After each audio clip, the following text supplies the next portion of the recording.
Shalom saudara yang dikasihi Tuhan, salam jumpa bersama saya Billy dalam program pendalaman Alkitab. Bagaimana kabar saudara hari ini? Saya berharap saudara dalam keadaan sehat dan diberkati oleh Tuhan kita Yesus Kristus. Mungkin ada di antara saudara bertanya-tanya dengan judul pembahasan kita di kesempatan kali ini, yaitu kok from hero to zero sih? Biasanya kan from zero to hero, apa nggak kebalik bro?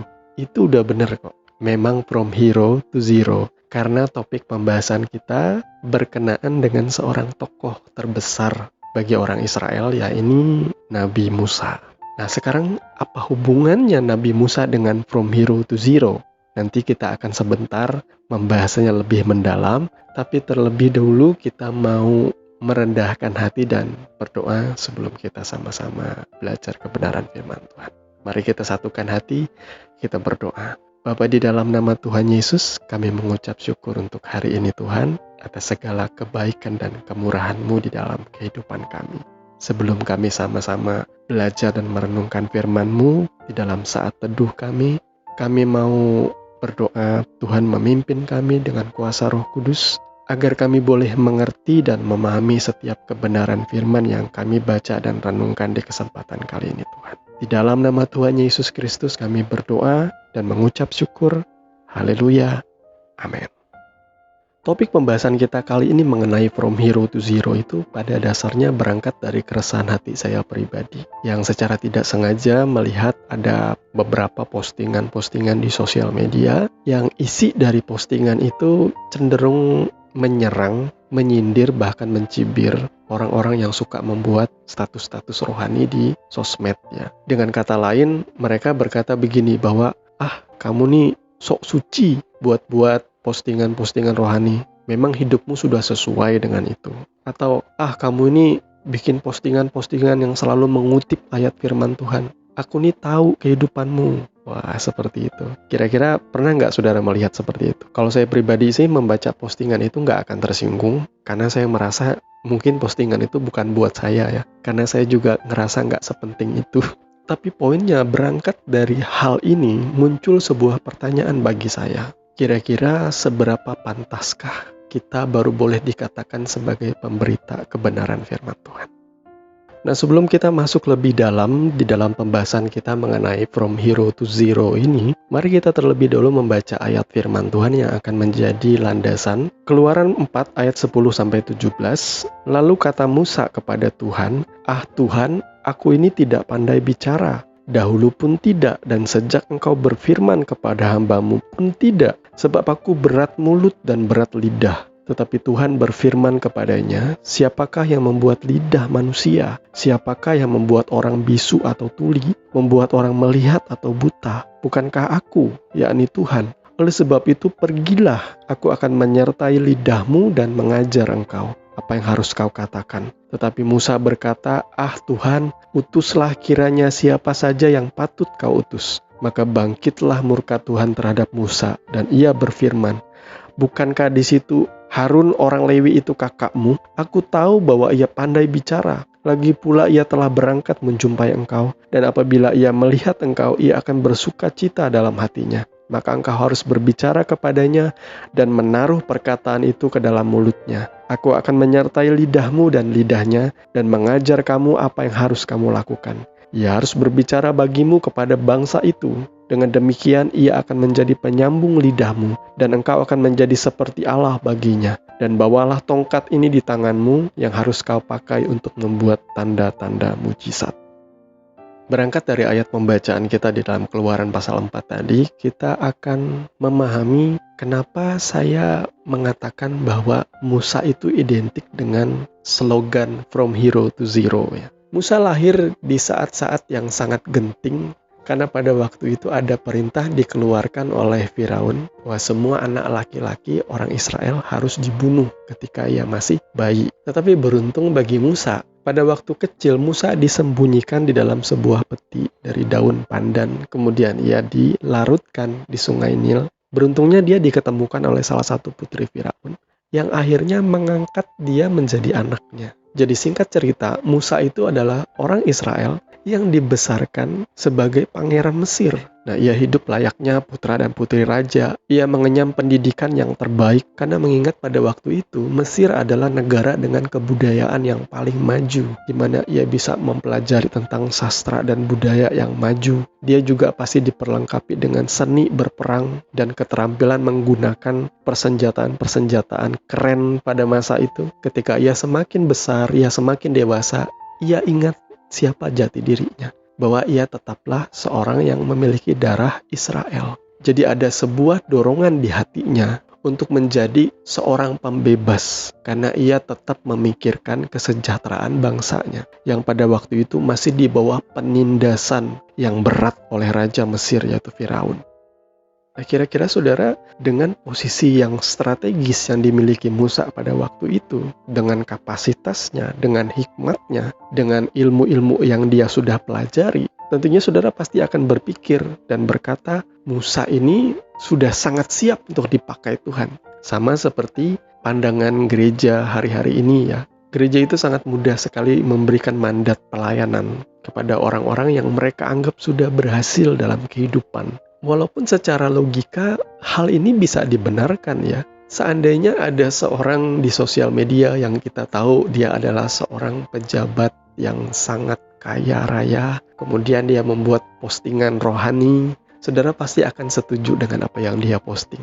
Karena saudara tahu bahwa kehidupannya berhasil, kehidupannya sukses. Demikian juga gereja hari-hari ini tuh sangat mudah memberikan mandat gitu ya, khususnya pelayanan mimbar atau firman Tuhan kepada orang-orang yang mereka anggap berhasil, kaya, apalagi donatur atau penyumbang gereja. Itu sangat mudah sekali mendapatkan kepercayaan untuk menyampaikan khotbah atau firman Tuhan di mimbar. Sama seperti Musa juga, dia dalam posisi yang sangat strategis. Dia punya jabatan yang sangat bagus. Dia dibesarkan sebagai seorang pangeran Mesir. Dia mengecap pendidikan, ilmu-ilmu, dan seni-seni berperang. Dia sangat siap sekali untuk dipakai Tuhan. Tetapi apa hasilnya? Alkitab mencatat bahwa ketika Musa berpikir bahwa inilah saatnya ia menjadi pembebas, justru itu adalah momen yang paling menyedihkan dalam hidup Musa. Karena dia gagal. Singkat cerita, terjadi sebuah kejadian yang membuat Musa akhirnya harus melarikan diri dari Mesir dan menyelamatkan nyawanya menuju padang gurun Midian. Ketika ia menganggap bahwa dirinya sudah siap dipakai Tuhan, ketika ia sudah dalam posisi yang bisa dikatakan sebagai hero atau penyelamat bagi bangsanya Israel, justru ia menjadi orang yang gagal total. Ia terjun bebas dari ketinggian, dari posisi yang terbaik, sehingga akhirnya ia mendapati bahwa semua kemampuannya itu sia-sia. Ini bisa jadi bahan perenungan bagi kita bahwa ketika kita mengandalkan keberhasilan kita dalam hidup ini, mengandalkan karir kita yang cemerlang, mengandalkan kecerdasan kita, karena kita mengenyam pendidikan yang hebat, lalu kita merasa bahwa aku bisa dipakai oleh Tuhan, oleh karena aku berbakat, bertalenta. Saudara sudah salah besar, karena syarat untuk menjadi seorang yang dipakai Tuhan, ini yang sedang Tuhan ajarkan kepada Musa, hambanya. Ada sebuah prinsip rohani, yaitu sebelum Tuhan meninggikan seseorang, ia akan terlebih dahulu merendahkan dia. Makanya ada ayat di dalam 1 Petrus 5 yang berkata bahwa rendahkanlah dirimu di bawah tangan Tuhan yang kuat, supaya ia meninggikan engkau pada waktunya. Saya banyak mendapati juga di dalam Alkitab bahwa orang-orang yang dipulihkan oleh Tuhan itu biasanya adalah orang-orang yang mau merendahkan diri di hadapan Tuhan dan sungguh-sungguh mencari Tuhan dengan kerendahan hatinya. Musa direndahkan oleh Tuhan di padang gurun Midian. Saudara tahu, dia harus bekerja menjadi seorang penggembala kambing domba. Musa ini dibesarkan dalam kehidupan orang Mesir. Jadi dia tahu bahwa menjadi gembala kambing domba itu adalah suatu kekejian bagi orang Mesir. Najis untuk dikerjakan orang Mesir. Ini pekerjaan yang sangat rendah. Tetapi Musa harus melalui masa-masa itu. Dia harus direndahkan terlebih dahulu oleh Tuhan. Musa melarikan diri ke tanah Midian itu pada umur 40 tahun. Dia harus hidup sebagai seorang penggembala kambing domba selama 40 tahun. Dan itu bukan waktu yang sebentar, saudara. Ketika waktunya sudah siap di dalam pemandangan mata Tuhan, maka Tuhan menyatakan dirinya kepada Musa di dalam semak belukar yang terbakar api. Nah, lucunya ketika Tuhan menyatakan dirinya kepada Musa, dari jawaban-jawaban yang diberikan Musa kepada Tuhan, tampaknya proses didikan Tuhan terhadap Musa itu berhasil, saudaraku. Karena di situ dia menunjukkan bahwa dia sudah tidak memiliki kepercayaan diri lagi dengan kapasitas yang dia punya. Gak mungkin dong ya, semua ilmu yang ia dapatkan di Mesir itu hilang begitu saja. Tetapi proses 40 tahun di padang gurun Midian membuat ia tidak lagi memiliki rasa percaya diri dengan kapasitasnya. Ia bahkan berkata bahwa aku tidak pintar bicara. Ia juga berkata, Tuhan, utuslah orang lain yang mau kau utus. Sampai Tuhan itu murka sama Musa. Karena saking ia merasa tidak layak untuk dipakai Tuhan. Kok Tuhan memilih aku, sementara aku merasa diriku ini gagal, aku ini tidak pantas untuk dipakai oleh Tuhan. Tetapi di sini kita bisa belajar bagaimana hatinya Tuhan memandang kita. Bahwa dia tidak melihat apakah engkau pantas atau tidak menurut ukuran atau menurut pandanganmu. Karena seseorang itu bisa atau tidaknya dipakai oleh Tuhan itu oleh karena ia sudah melalui pendidikan atau proses didikan Tuhan. Ia sudah melalui yang namanya direndahkan oleh Tuhan. Tapi kemudian dalam perjalanannya, Musa menunjukkan progres. Dan seperti itu juga seharusnya kita. Kita memang harus menunjukkan progres yang baik. Progres itu adalah kemajuan, perubahan yang semakin hari itu semakin baik. Saudara sudah ditebus dari cara hidup saudara yang lama, jangan saudara hidup seperti itu terus. Sampai tua sama aja seperti dulu masih hidup dalam dosa. Saudara harus menunjukkan pembaharuan di dalam kehidupan saudara. Bahwa tadinya saudara adalah orang-orang yang gagal, saudara diselamatkan, saudara dipenuhi oleh Roh Kudus, saudara harus mengalami yang namanya perubahan demi perubahan, progres atau kemajuan. Kalau dulunya saudara orang yang suka marah-marah, sehari bisa 10 kali marah. 1 tahun saudara ikut Tuhan, dari 10 menjadi 9.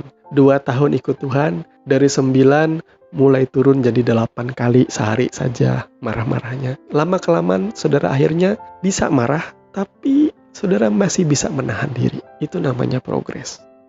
Nah, sampai sejauh ini pembahasan kita, kira-kira saudara sudah relate nggak sama topik kita mengenai from hero to zero? Dan apa hubungannya dengan seberapa pantaskah kita menjadi seorang pemberita firman atau pemberita Injil Yesus Kristus? Makanya ada ayat firman Tuhan di dalam 2 Timotius pasal 4. Saya akan ambil pada ayat 2 dan ayat 5 saja.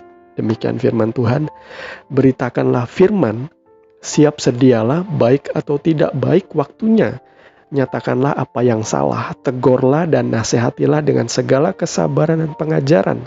Ayat yang kelima, tetapi kuasailah dirimu dalam segala hal, sabarlah menderita, lakukanlah pekerjaan pemberita Injil dan tunaikanlah tugas pelayananmu. Jadi saudaraku yang dikasihi Tuhan, tugas memberitakan Injil itu bukanlah lagi semata beban bagi para rohaniwan, tetapi bagi setiap orang percaya. Malah ketika kita menyempitkan bahwa yang boleh memberitakan Injil itu hanya pendeta, pastor, rohaniwan, atau gembala saja, kita sudah tidak relevan lagi dengan apa yang kitab suci ajarkan. Karena dengan tegas, dengan gamblang firman Tuhan mengatakan bahwa tugas memberitakan Injil itu adalah tanggung jawab kita, murid-murid Kristus, orang-orang percaya. Di sini, lewat kisah Musa ini, saya mau mengajarkan saudara bahwa kita nggak perlu minder dengan diri kita hanya cukup menjawab panggilan Tuhan, dan biasanya Tuhan memanggil kita melalui kerinduan. Banyak kali Tuhan itu tidak selalu audible berbicara kepada kita untuk menyatakan panggilannya. Biasanya, ia akan meneteskan kerinduan di dalam hati saudara.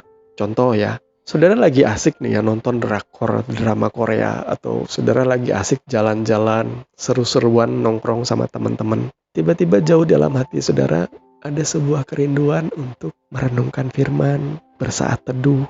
Tuhan yang sedang bicara di hati saudara. Saudara punya kerinduan untuk Tuhan, aku tuh pengen dipakai Tuhan deh rasanya untuk memberitakan firman. Tapi saudara sadar, saudara kayak Musa tadi, saudara merasa aku gak pintar ngomong lah. Tuhan, siapa sih aku ini? Hidupku aja belum sukses. Tapi dalam hati saudara itu ada kerinduan. Nah, saya kasih tahu, itu Tuhan sedang memanggil saudara. Saudara cukup belajar berserah aja seperti Musa. Bersedia untuk dididik oleh Tuhan terlebih dahulu. Kalau saudara tidak bisa berbicara firman Tuhan, saudara bisa menjadi berkat melalui kesaksian hidup, melalui teladan hidup saudara. Contohnya, di tempat saudara bekerja, sebagai orang percaya, saudara tunjukkan teladan bahwa saudara bekerja dengan disiplin, saudara bekerja dengan penuh tanggung jawab, saudara juga tidak sungkan untuk membantu orang lain, menolong orang yang sedang kesusahan. Di situ saudara mendapat nilai plus bahwa saudara menghidupi firman, saudara menghidupi Injil itu dalam kehidupan saudara. Saudara secara tidak langsung sedang memberitakan Injil. Nah, di akhir pembahasan ini saya akan mengangkat sebuah pertanyaan. Kapankah kita boleh memberitakan Injil? Atau kapankah kita pantas untuk memberitakan firman Tuhan? Pada intinya saya cuma bisa berkata, jangan tunggu nanti saat sudah merasa layak. Jangan tunggu nanti saat sudah merasa pantas. Dia yang tahu seberapa pantas kita untuk dia pakai. Karena kesempatan itu tidak selalu ada, saudara ya. Kita nggak pernah tahu kapan kita akan dipanggil oleh Tuhan. Mungkin kita berpikir umur kita masih panjang dan kita berpikir, Tuhan, nanti umur sekian aja ya, aku melayani Tuhan, aku memberitakan Injil. Tapi kalau engkau mendengarkan suara Tuhan Allahmu pada hari ini, jangan keraskan hatimu. Tuhan sedang berbicara kepada saudara. Jadilah seorang pemberita Injil yang baik. Awasi ajaranmu dan awasi dirimu sendiri. Supaya jangan berita Injilmu ditolak. Karena ketika kita ngomong firman, kita masih nggak mau bayar utang.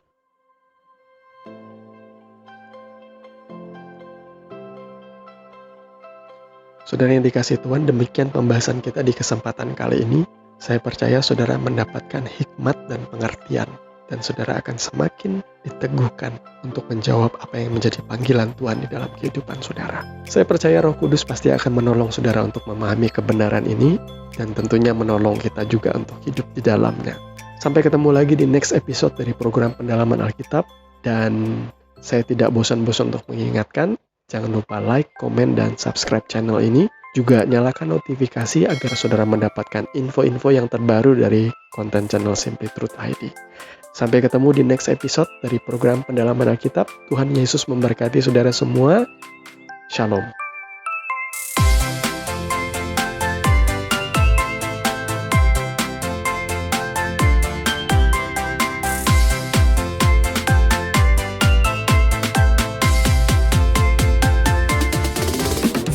Wow.